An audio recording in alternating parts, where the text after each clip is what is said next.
إن الحمد لله نحمده ونستعينه ونستغفره ونعوذ بالله من شرور أنفسنا ومن سيئات أعمالنا من يهده الله فهو المهتد ومن يضلله فلن تجد له وليا مرشدا وأشهد أن لا إله إلا الله وحده لا شريك له وأشهد أن محمدًا عبده ورسوله صلى الله عليه وعلى آله وأصحابه ومن اتبعه.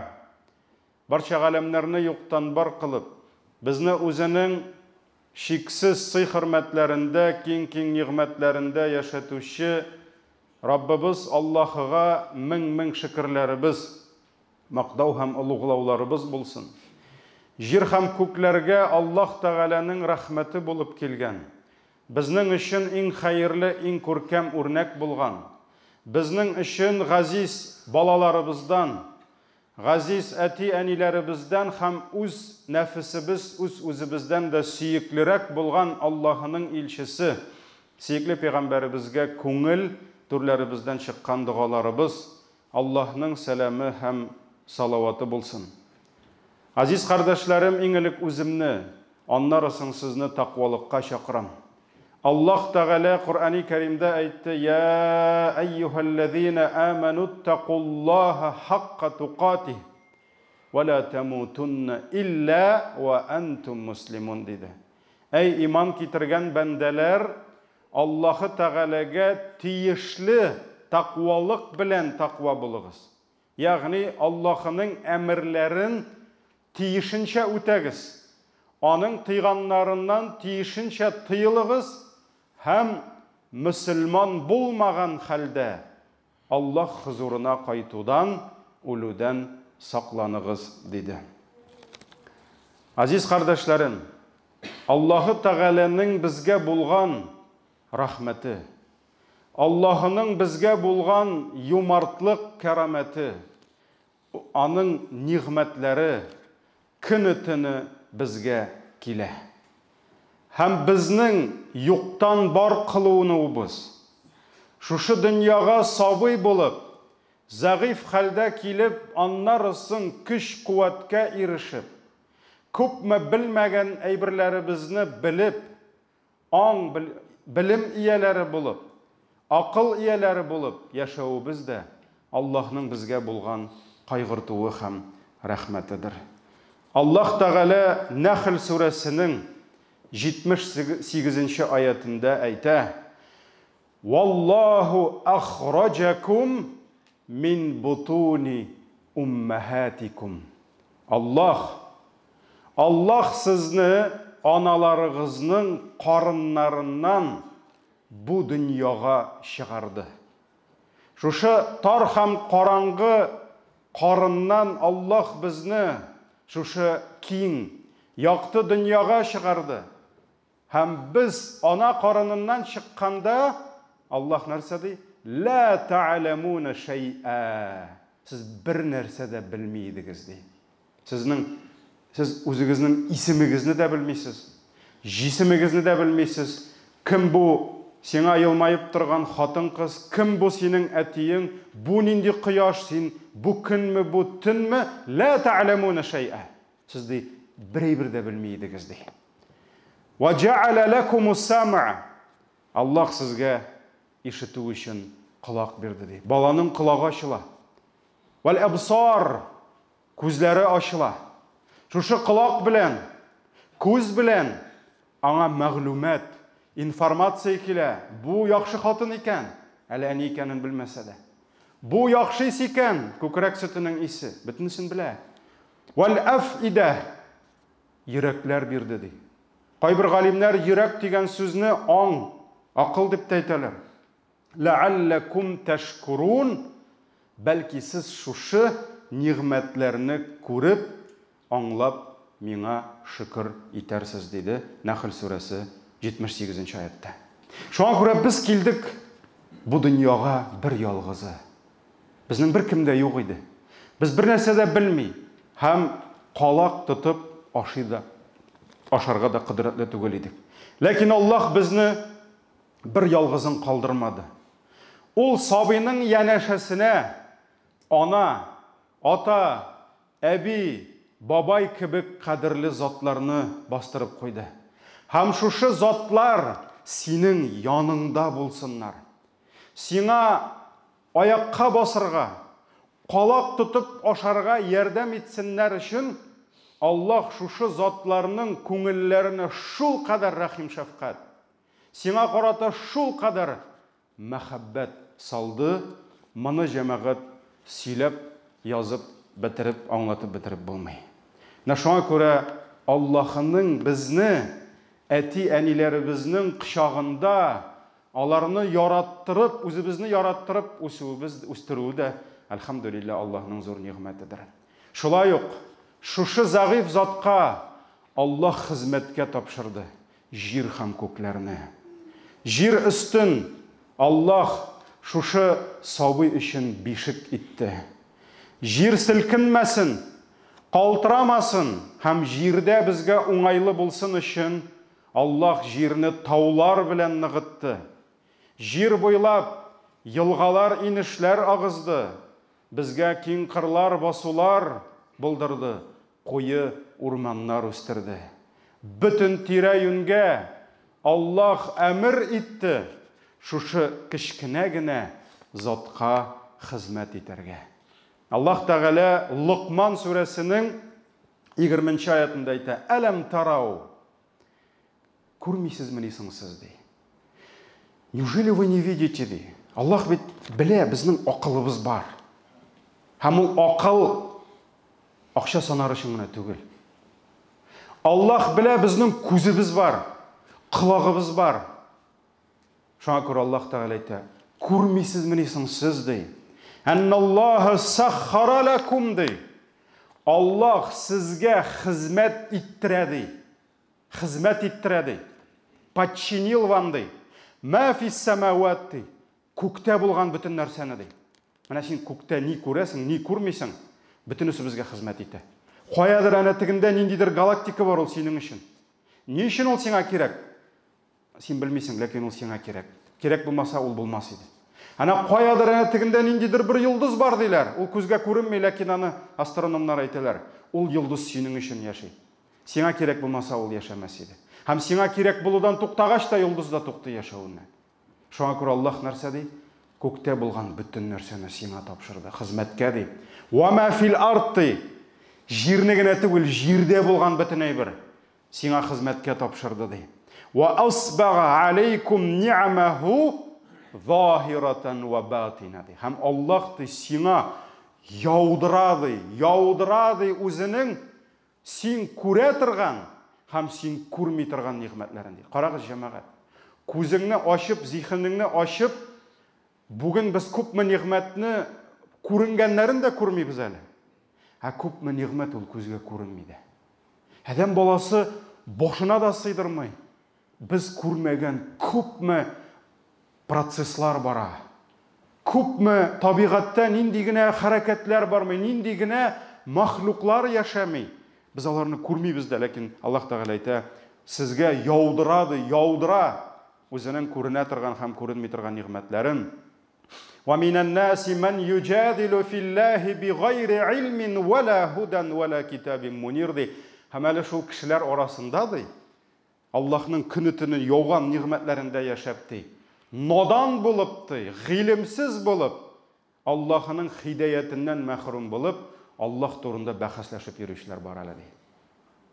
Әйтте бит Фиргавун Мусага: "Әйдә, ясалы Мусаның Аллаһ галәмнәр Раббысы Аллаһ бар дигәч, Хаманга әйтте бит: "Ясап куй әле миңа бер башны, менеп карыйм әле" диде. Надан. Ул белми, үзенең тропосфера аша да үтә алмаячагын. Ул үзенең ничәдер метрга гына менәсен, ул белми, белмәгән. Галәмдә ул яшәгән җир шары ул бер нуктада түгел икәнлеген. Шуңа күрә тәкәбберләнеп, масайган. Аллаһ Тәгалә шушы җир өстенә килгән бәндәсенең тормышында булган бүтән ихтыяҗларын, бүтән потребностьларын, бүтән нуждаларын булдыруны кайгыртуны, тәэмин итүне үз өстенә алды. Адәм баласының табигатына, организмына нәрсә кирәк, Аллаһ бөтенесен ябиру насибә диде. Һәм ул алды һәм биреп тора. Ибраһим сүрәсе 34-нче аят. Ва атакум мин кулли ма саалтумух. Аллаһ Тәгалә әйтә, мин сезгә ди, сез сораган бөтен әйберне биреп торам ди. Ләкин тәфсир галимнәре әйтә, сорамаганын да бирә ди. Чөнки без күп вакытта нәрсә сорыйсын да белмибез. Аллаһ барыбер биреп тора. Шулай бит. Ва ин таудду ниъматаллаһи ла тухсуха. Әгәр дә Аллаһның сезгә биргәннәрен санарга уйласагыз ди, сез аны бер кашанда санап бетер. Аны санау түгел, санар өчен белергә кирәк, аңларга кирәк. Без аны аңлый да, акылыбызга сыйдыра да бер кашанда алмаячакбыз. Иннал инсана ла залумун каффар ди. Аллаһ Тәгалә әйтә, кеше гаделсез ди. Гаделсез. Чөнки Аллаһ бирә моның кадәр, ә без шуның бер өлешен дә кайтармыйбыз шөкер итеп. Шөкер, бу гаделсезлек. Аллаһ залим әйтә, кеше залим булды һәм каффар. Каффар дигән сүз монда күфрлек, рәхмәтсез дигән мәгънәне әйтә. Ягъни кеше залим, гаделсез һәм рәхмәтсез булды ди Ибраһим сүрәсе 34-нче аят. Һәм шулай итеп Аллаһ безне җир өстенә урнаштырды. Һәм бөтен җир, күкләр, табигать, хайваннар дөньясы, кышлар дөньясы, бөҗәкләр дөньясы, үсемлекләр дөньясы, диңгез, океаннар, балыклар дөньясы, жаны булган, жаны булмаган бөтен предмет, мәхлук Аллаһ Тәгалә нәрсә диде? Сезгә хезмәт итәчәк диде. Һәм никаких форс-мажоров, никаких срывов, снабжения бер дә булмый, бөтен гарантияны бирәм диде. Ләкин гарантия үтәлсен өчен аның шартлары бар. Автосалоннан машина алып чыккач, сиңа производитель бирә гарантия. 100 мең, 200 мең, 5 ел айырма юк. Ләкин шушы машинаны ясаучы бераз шартлар куя. Вакытында двигательнең майын алыштырырга кирәк. Кымбагаш майы салырга ярамый. Бензобакка 92 яки 95-ле маркадагы бензин салырга мазот ярамый, солярка ярамый. Бакча артындагы кыюдан су салырга ярамый. Шартларын үтәсәң, берәр хәл булса, мен сиңа гарантия ясап бирә. Бер шартны бозсаң, гарантия бозыла. Аллаһы Тәгалә бөтен галәмне безгә бирде. Бөтен нәрсә эшли. Җәмәгать, Аллаһы Тәгалә Коръәни Кәримдә нәрсә диде? Агачның яфрагы да төшмәячәк диде, миннән рөхсәт булмаса диде. Шуңа күрә яфрак төшми икән, рубль да төшми, доллар да төшми. Ризыкның да бәясе төшми яки күтәрелми. Давлениең да күтәрелми дә, төшми дә. Һәрбер нәрсә яфракта рөхсәт сорап кына эшли. Аллаһның әмере булганнан соң гына. Шуңа күрә Аллаһ Тәгалә гарантия бирә. Ләкин ике шарт бар, күп тә түгел. Һәм бу шартлар Әл-А'раф сүрәсенең 96-нчы аятында. Валау анна ахлал кура. Аллаһ Тәгалә әйтә, если бы обладатели селений, ягъни авылларда, шәһәрләрдә яшәүче кешеләр ди. Аману, беренче шарт. Иман китерсәләр ди. Имансыз булмый җәмәгать. Аллаһның җирендә яшәп, Аллаһ биргән суны ичеп, Аллаһ биргән һаваны сулап, күфрлек кылып бәхетле булып булмый. Шуңа күрә беренче шарт аману. Әгәр дә авыл һәм шәһәр әһелләре миңа иман китерсәләр. Ваттақау, икенче шарт, тақва булсалар. Нәрсә ул тақвалык? Аллаһның әмерләрен үтәү, Аллаһның тыйганнарыннан тыелу. Закат түләү ул тақвалык. Ләкин нәфил садақасы биреп йөрү, благотворитель ул тақвалыкка керми. Фарыз намазны тиешенчә уку ул тақвалык, ләкин тахаҗуд беренче чиратта тақвалыкка керми. Тақвалык Аллаһ биргән әмерләрне үтәп, тыйганнарыннан тыелу. Шуңа күрә Аллаһ ике шарт куйды. Миңа иман китерегез, һәм иманның баганаларына, һәм минем кагыйдәләремне бозмагыз. Фарызларны үтәгез, тыйганнарымнан тыелыгыз. Әгәр дә шушы ике шартны үтәсәгез, Аллаһ нәрсә ди? Әгәр үтәсәгез ди, если бы вы выполнили эти условия, лафатахна алейхим баракаты минас самай валь арты. Хищиксіз, мы бы непременно открыли им ды, лафатахна, открыли бы гнадими, непременно открыли бы им ды, баракаты минас самай валь арты. Күктәге бәрәкәт капкаларын ачар идек ди, һәм җирдән дә бәрәкәт капкаларын ачар идек ди. Нәрсә җәмәгать, Аллаһның яңгыры бетеп киткән ди монда? Юк. Аллаһның малы шиксез. Аллаһның яңгыры бетмей, ләкин ул аны ни өчендер безгә бирми. Ул аны ни өчендер бездән краннарын ябып куя. Кайдыр ява, кайдыр яумый. Аны сәясәтчеләр, политиклар хәл итми. G8, анда 20-ка президентлар җыелып, каядыр Европада, Америкада бөтенесе кул куя. Россиягә җибәрәбез шуның кадәр яңгыр. Все, хәзер яңгыр китә килә сатнадан. Америка президенты әйтә, безгә күбрәк кирәк ди, без көчлерәк ди, безгә бирегез ди. Юк, җәмәгать. Ярый сәясәтчеләр хәл итми, аннан соң бөтенләй башыбыз бетәр иде. Шуңа күрә нәрсә? Аллаһ Тәгалә әйтә. Ашыр идек ди, күктәге бәрәкәтләрне ди. Ашыр идек җирдәге бәрәкәтләрне ди. Ләкин проблема нәрсәдә? Аллаһныкы бетмәде. Вәләкин кәззәбу ди. Алар бит ялган күрделәр ди. Они сочли истину за ложь ди. Шуңа күрә кешеләр Аллаһның ниғмәтләрен танымады, иман китермәде, тақва булмады. Фәәхазнахум бима кану яксибун. Шуңа күрә Аллаһ нәрсә ди? Без аларны ди кәсеп иткәннәре өчен тоттык ди. Без аларны тоттык ди, алдык ди, менә шушы үз куллары белән кәсеп иткәннәре өчен ди. Әл-Әграф 96. Ике шарт. Иман һәм гынахлардан тыелу җәмәгать. Шул гына. Күркәм, бәрәкәтле имин тормыш бездә вәгъдә ителгән. Ләкин шартларның бозылуы белән Аллаһның гарантиясе төшә. Һәм нәтиҗәдә тормышның бәрәкәте китә. Һәм Аллаһтан килгән сөенешләр безгә киенеш булып әверелә. Һәм без беләбез, тарих битләрендә нинди генә цивилизациялар яшәмәде. Нинди генә империялар булмады. Алар бүген тарих кына булып калды. Аллаһ аларны юкка чыгарды. Аларны хәлак итте.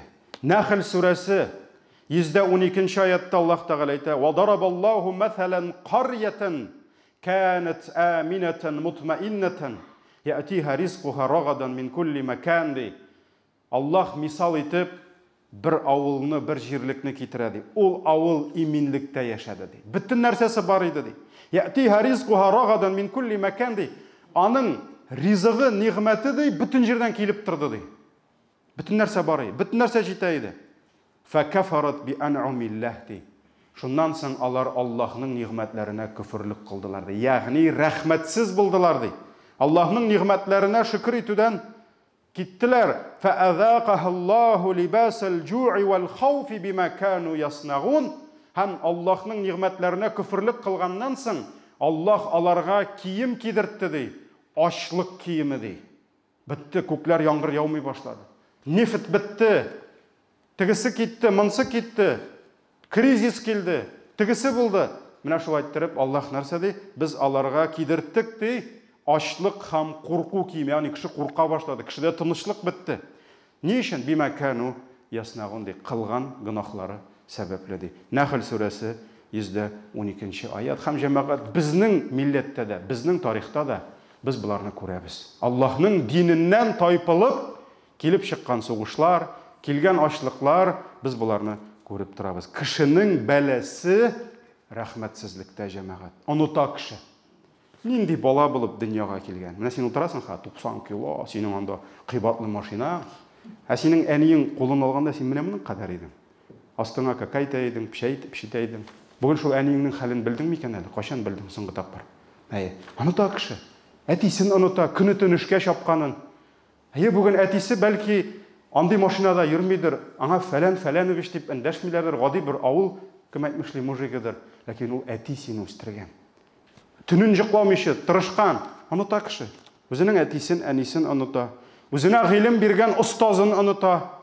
Менә бүген яхшы беләсең математиканы, ниндидер зур эштә. Мәктәптә сиңа математика укытучысына соңгы тапкыр кайчан шалтыраттың? Азый, сиңа кім бирде? Ол бирде бит. Телефонын білесіңме? WhatsApp-ын білесіңме? Тап, шалтырат, көңілі болар. Сенің математиканың бәрекеті артыр. Мұсылман рахметлі боларға тиіш. Оныта өзін һәр мезгіл қайғыртып, сақлап тұрған Раббасын оныта. Шуңа күрә Аллаһ Тәғәлә әйтә: «Я әйюхәл инсан, әй кеше дей, мә гаррака би раббикәл кәрим дей». Что, о человек, ты, Аллах Тәғәлә әйтә, что ввело тебя в заблуждение по отношению к Аллаху дей. Не үшін сен Аллахқа шулай? Неге сен Аллахқа қарата шундай? Нәрсе сен адаштырды? Аллази халақака. Он же тебя сотворил. Аллах тебя сотворил, тебя бы не было. Фасауака фаадалак. Он дал тебе образ. Он тебя соразмерил. Сиңа бит бирде, құлақ бирде, ауыз бирде, бұрын бирде, аяқлы қоллы етті. Фи айи сурати маша араккабак. Нинди суретте тілесе, ол сені сол суретте бар қылды. Мына шулай тұрып жәмәғат әдәм баласы Аллахның жерінде яшап, аның қағидаларын бұзмақшы бола. Һәм бәхетле болмақшы бола. Юк жәмәғат. Ни үшін нигъмәт? Әйләнә хәсрәткә. Әбит Аллаһ Тәғәлә нәрсә диде? Аллази джа'аля лакумул арда махда. Мы сделали для вас землю колыбелью. Ол тыныш қына тұра. Ол бізне нәрсә кирәк? Бөтен әйбер бишеккә килә. Марсқа барып бәрәңге утыртабызмы? Юк жәмәғат. Американистардан да бәрәңге басулары қарап йөрмиләрдер. Барып җиткән булсалар. Шуңа күрә кирәкми анда барырга, кирәкми тегендә бөтен әйбер монда. Эчәсе суыбыз да, ашыйсы ризыгыбыз да, һавабыз да бөтен әйбер монда жәмәғат. Аллаһ Тәғәлә әйтә бишекте. Ләкин шарт бозылды, гарантия китте. Бишек тотына калтыранырга. Аллаһ Тәғәлә әйтә: "Ваҗа'ална фил арди равасия ан тамида бихим". Мы установили на земле горы, незыблемые горы, чтобы земля не дрожала. Жир сезнең өчен йомшак булсын өчен. Ләкин гарантия бетте, жир тетрей башлый, тауларда булышмай. Шул ук таулар ыңгырашып, ут чәчә башлый, якын тирә авыл шәһәрләрне хәлак итә башлый. Шуңа күрә кая Аллаһның вәгъдәсе, кая аның гарантиясе? Шартлар бозылды. Вәгъдә китте җәмәгать. Шуңа күрә адәм баласы белергә тиеш. Аллаһның рөхсәте булса, менә бу күкләр күптән безгә таш яудырырлар иде. Нәрсә күкләр күрми дип уйлыйсызмы? Безнең менә монда күпме бузыклык кылып йөргән. Аллаһның рөхсәте булса, менә бу җирләр зур-зур шәһәрләрне, илләрне йотарлар иде. Аллаһ кына рөхсәт итми. Аллаһның рөхсәте булса, диңгез, океаннар тарелкада калган ризык калдыкларын юган кебек безне юып ап китерләр иде. Ләкин Аллаһ рөхсәт итми. Чөнки рәхимле. Аллаһ Тәғәлә әйтә, Фатир сүрәсе 41-нче аят укыгыз. Инналлаха юмсику ас-самавати вал-арда ан тазула. Аллаһ тотып тора ди. Күкләрне һәм җирләрне ди, тотып тора ди. Аллаһ удерживает небеса и землю ди, чтобы они не обрушились на людей ди. Вала ин залата ин амсакахума мин ахадин мин багдих ди. Әгәр дә җир һәм күкләр сезгә ябырылсалар ди, Аллаһтан башка беркем дә туктата алмаячагын ди. Тотып кына тора. Ни өчен тотып тора? Иннаху кана халимен гафура. Чөнки Аллаһ халим. Аллаһ мәрхәмәтле. Аллаһ мәрхәмәтле җир түгел. Җирендә лакшама вәттиреп селкәтер яргасын, беребездә калмас иде. Шүпшарны. Күкләр, җирләр инде, диңгезләр инде ана чыгып кына керәләр. 200 мең кеше хәлак була. 100 мең кеше китә. Шуңа күрә Аллаһ Тәгалә халим. Ул мәрхәмәтле, гафур. Ул гафу итүче ди. Фатир сүрәсе 41-нче аят. Шуңа күрә мөхтәрәм җәмәгать, аңлыйк. Аңлатыйк үзебезнең гаиләләребезгә, балаларыбызга, киләсе нәселләребезгә, күршеләребезгә. Аллаһның җирендә яшибез. Һәм Аллаһның җирендә Аллаһ куйган тәртипне бозсак, без Аллаһ безгә биргән иминлек гарантиясын бозабыз. Аннан соң инде үзебезне генә гаеплибез. Шуңа күрә Раббым безгә иман юлында булып, гадел тормыш кичерергә, Аллаһ биргәннәрне күрә белеп, шуларга рәхмәтле булып яшәргә насип итсен. Безне тудырып үстергән, кеше иткән әти, әни, әби бабайларыбызның кадер-хөрмәтен, аларныга кадер-хөрмәт күрсәтергә насыйп итсен. Балаларыбызны да гадел итеп, рәхмәтле, шөкерле итеп үстерергә Раббим безгә насыйп итсен. Баракаллаху лана ва лакум фил Кур'анил азим ва нафa'ана бил аяти ва зикрил хаким иннаху хувал гафурур рахим.